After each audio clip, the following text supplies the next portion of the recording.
pour arriver à monter un peu jusqu'à la vision de Jean, il y a, n'est-ce pas, dans cette ville, la vérité en œuvre, la vérité. La vérité est partout. La vérité, c'est la structure même de la vie. Et puis, il y a la sainteté. Tout cela se tient, l'amour, et nécessairement la beauté. La beauté, peut-être, n'est-ce pas, et le vêtement, c'est-à-dire ce qui se voit le plus, n'est-ce pas, de la vérité et de la sainteté. Aux perfections de l'esprit, car il y a dans cette Jérusalem toutes les perfections de Christ, de Dieu, perfection de l'esprit, à ces perfections correspondront donc les perfections du cadre de vie. Voilà, n'est-ce pas, ce que la vision de Jean nous permet de dire. Il faut, en somme, que l'œil soit réjoui tout autant que le cœur. Et nous avons là, n'est-ce pas, un monde où le physique, ce qui est physique, n'est-ce pas, rejoint ce qui est spirituel. Le spirituel et le physique ne forment qu'un tout, qu'un ensemble. On ne peut plus dire comme maintenant, n'est-ce pas, et qu'il y a une séparation entre le matériel et le spirituel. Tout cela, n'est-ce pas, a disparu. Il y a une harmonie qui va de l'esprit, des perfections de l'esprit, jusqu'aux perfections qui empruntent un mode physique d'expression, qui emprunte la matière, cette matière particulière, noble, n'est-ce pas? Le physique et le spirituel se correspondent, sont en parfaite harmonie, en parfaite liaison, n'est-ce pas? Et ce qui est spirituel s'exprime dans ce qui est physique. Tandis que sur notre terre aujourd'hui, n'est-ce pas, il peut y avoir des hommes, et j'espère qu'il y en a dans l'Église, des hommes qui ont le cœur en haut, le cœur vers les choses de l'esprit, et cependant ils vivent au milieu d'un cadre et d'une société physique où s'exprime tout autre chose que la sainteté, que la vérité, où s'exprime la laideur du cœur humain et la révolte du cœur humain. Il n'en sera pas donc de même là-haut. Cette ville, la gloire de Dieu l'éclaire, et l'agneau et son flambeau, les nations marcheront à sa lumière. Jésus-Christ est la lumière du monde, et la vie est la lumière des hommes. Cela, Jean nous l'a enseigné dans son évangile, n'est-ce pas? Jésus-Christ est la lumière du monde, et la vie, nous a-t-il dit au début de l'évangile de Jean, la vie est la lumière des hommes. Alors, la sainteté rayonne avec la lumière physique, et l'on est dans l'absolu de la vie qui utilise tout le champ de la création de Dieu. La création de Dieu est là pour exprimer l'amour, la vérité, la sainteté. Au verset 22, « Je ne vis point de temple dans la ville, car le Seigneur Dieu Tout-Puissant est son temple, ainsi que l'agneau. La ville n'a besoin ni du soleil ni de la lune pour l'éclairer, car la gloire de Dieu l'éclaire, et l'agneau est son flambeau. » La nouvelle terre dont il est question ici aura à nouveau sa propre lumière, mais elle aura la personne de Dieu, bien sûr, et la lumière, n'est-ce pas, Dieu la donnera directement, et la lumière qu'il nous donnera, puisqu'il s'agit ici de la gloire de Dieu qui l'éclaire, cette lumière sera une lumière incréée. Ah, chers amis, il y a une lumière qui est incréée, parce que si Dieu est incréé, Dieu a toujours été lumière, et il a toujours eu la gloire, il a toujours été enveloppé de gloire et de lumière, et par conséquent il y a une lumière qui dure autant que Dieu, c'est-à-dire et qui est comme Dieu incréé. Il y a une lumière incréée, cette lumière incréée sera celle qui éclairera cette nouvelle terre, et notamment la nouvelle Jérusalem. Une lumière incréée, la lumière de Dieu même, la gloire de Dieu, qui est incréée, n'est-ce pas? Alors vous voyez que c'est tout différent, n'est-ce pas? On n'a plus besoin, vous savez, du soleil ni de la lune pour l'éclairer, n'est-ce pas? Et cette Terre n'est plus planétaire. Je ne sais pas si elle est sphérique, je n'en sais rien, cela ne nous est pas dit, c'est bien possible, mais en tout cas, elle n'est plus planétaire, elle n'est plus une planète. Et elle n'est plus une planète pour la raison encore bien simple, n'est-ce pas? C'est que Dieu va habiter dessus, et que Dieu ne peut pas habiter, lui, n'est-ce pas, dans le système qu'il a créé. Il est hors du temps, hors de l'espace, et il emporte par conséquent la nouvelle Terre. Vous voyez comme il était nécessaire qu'il y ait une nouvelle Terre, et que la première Terre qui était planétaire, la nôtre, disparaisse après le millénium, parce qu'il faut que, n'est-ce pas, puisque Dieu a résolu d'habiter avec les hommes, de faire tabernacle avec les hommes, et bien sûr dans cette nouvelle Jérusalem, alors là, il faut que la Terre soit en dehors du système de l'univers. Elle se trouve au 3e ciel, sans doute, je ne sais pas, n'est-ce pas? Mais Dieu a des mondes qui n'ont pas besoin d'être inclus dans le système planétaire et d'être soumis aux lois de la gravitation. N'est-ce pas? Les lois de la gravitation sont un ordre inférieur des choses, et par conséquent, cette nouvelle Terre est dégagée de tout ce qui est gravitation, puisque Dieu y fait sa demeure, n'est-ce pas? Dieu y a sa résidence avec les hommes, elle est donc en dehors, ça je vous l'affirme, en dehors des lois de la gravitation. Par conséquent, elle n'est plus planétaire. C'est une Terre qui n'est plus planétaire. Et, n'est-ce pas, nous disons que la Terre sera éclairée par une lumière incréée venant de Dieu lui-même, mais n'oublions pas, n'est-ce pas, qu'il nous est dit que Christ était la lumière du monde, lumière des hommes, la lumière du monde, qu'il nous est dit aussi dans l'évangile de Jean. Nous n'avons pas assez approfondi ces choses-là, chers amis. Dans l'évangile de Jean, il nous est dit que Christ est la lumière, la parole de Dieu, n'est-ce pas, est la lumière de la vie, n'est-ce pas, la lumière de la vie, et c'est cette lumière qui aura des effets physiques, autant qu'elle aura, n'est-ce pas, des effets évidemment spirituels. Je vous dis, n'est-ce pas, il y a à ce moment-là une parfaite cohésion entre ce qui est spirituel, ce qui est œuvre de l'esprit dans le spirituel, touchant les esprits, si vous voulez, et ce qui est physique, ou ce qui est matériel. C'est donc une lumière qui fera vivre les hommes, qui les réjouira, qui les éclairera, qui leur permettra, n'est-ce pas, d'agir entièrement dans l'amour de Dieu, entièrement, et de rester dans la sainteté de Dieu. Les nations marcheront à la lumière, et les rois de la terre y apporteront leur gloire, c'est-à-dire, n'est-ce pas, que les nations viendront refléter la gloire de Dieu, en seront comme les multiples manifestation de la vie sainte de Dieu, et qui s'est multipliée autour de Dieu, n'est-ce pas, sous forme de créatures promues à la perfection et de nations. Quand il est dit nation, cela veut dire, n'est-ce pas, les foules. Il n'y aura point de nuit.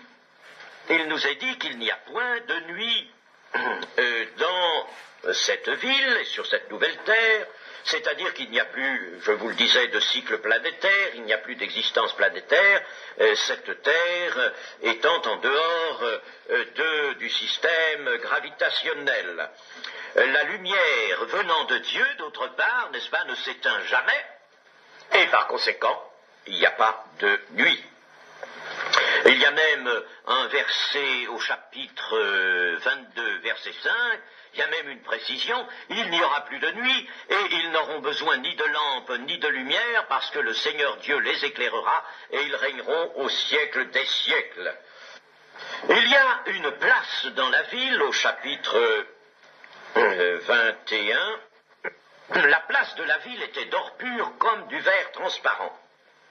Toujours, n'est-ce pas, ce même matériau inconnu, mais merveilleux, magnifique, n'est-ce pas, il a les reflets jaunes de l'or, et il est transparent comme du verre. Tout est transparent dans la nouvelle Jérusalem.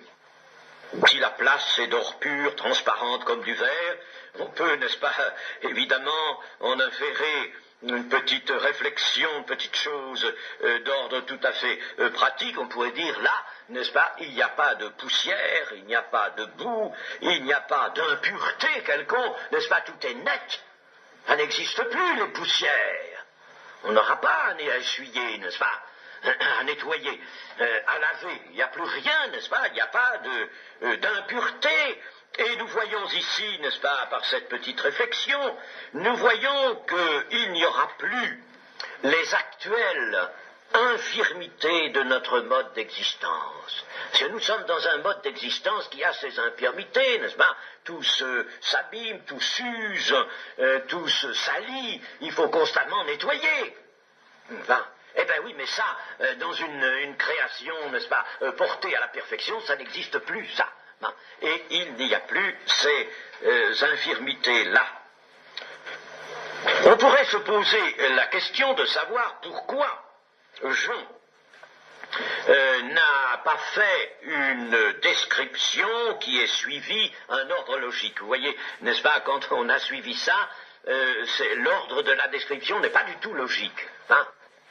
Jean a noté ce qu'il a vu dans l'état d'extase. Il avait été ravi en esprit, dans l'état d'extase où il était, il a vu, n'est-ce pas?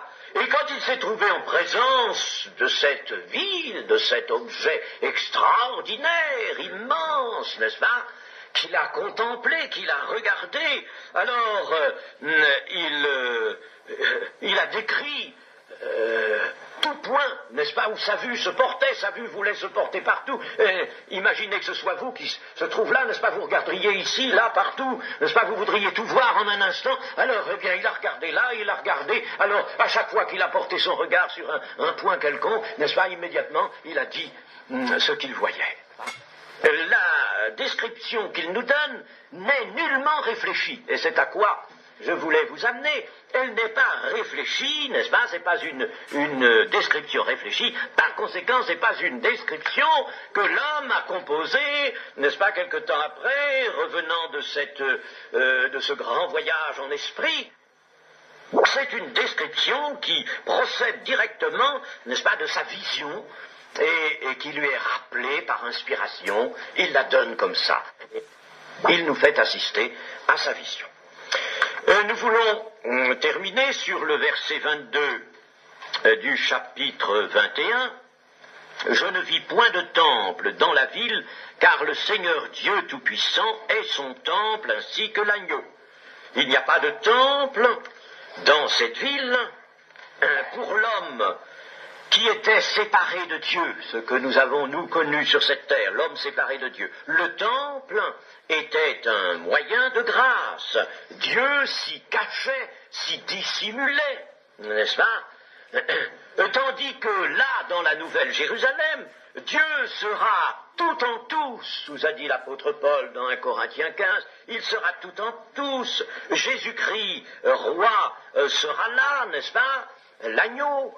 Et alors, il n'y aura plus aucune rupture, plus aucune séparation. Dieu n'a pas besoin de se dissimuler, de se cacher, n'est-ce pas? Parce que toutes ces créatures ont la sainteté, la perfection, elles peuvent le voir, n'est-ce pas? Lui peut les voir, il n'y a rien qui les sépare. Un temple n'a absolument plus rien à faire, n'est-ce pas, à ce moment-là, dans la Nouvelle Jérusalem. Voyez comme tout cela suit une logique vraiment spirituelle, n'est-ce pas? Le temple n'a rien à faire. On peut s'étonner que Jésus-Christ soit encore appelé là l'agneau, mais nous savons qu'il est roi, n'est-ce pas? Mais il fut le Rédempteur, il fut le médiateur des hommes, et il conservera ce nom d'agneau avec un nom nouveau, ce nom nouveau dont il a parlé lui-même, dans les lettres, ces lettres qui débutent l'Apocalypse, son nom nouveau. Ainsi donc, il n'y aura plus de temple, plus de sacrifice, plus de séparation, plus de cuve d'airain, plus de purification, plus de candélabres, puisque Dieu dispense directement la lumière et la vie à ses créatures, directement. Alors l'agneau aura remis à ce moment-là tout pouvoir à Dieu, mais il règnera. il règne avec Dieu, n'est-ce pas? Il règne malgré tout. Il est, lui, si vous voulez, n'est-ce pas, là, le grand représentant, le mot ne convient pas, mais disons qu'il est le premier-né, prenons cela, d'entre tous ses frères qui sont à son image, n'est-ce pas? Il est le premier-né, il est, lui, bien entendu, n'est-ce pas, d'essence divine, il a la divinité, il est avec Dieu son Père, n'est-ce pas? C'est vrai, mais enfin, n'est-ce pas? Là encore, nous voyons la distinction faite entre Dieu et l'agneau, le trône de Dieu et de l'agneau, n'est-ce pas?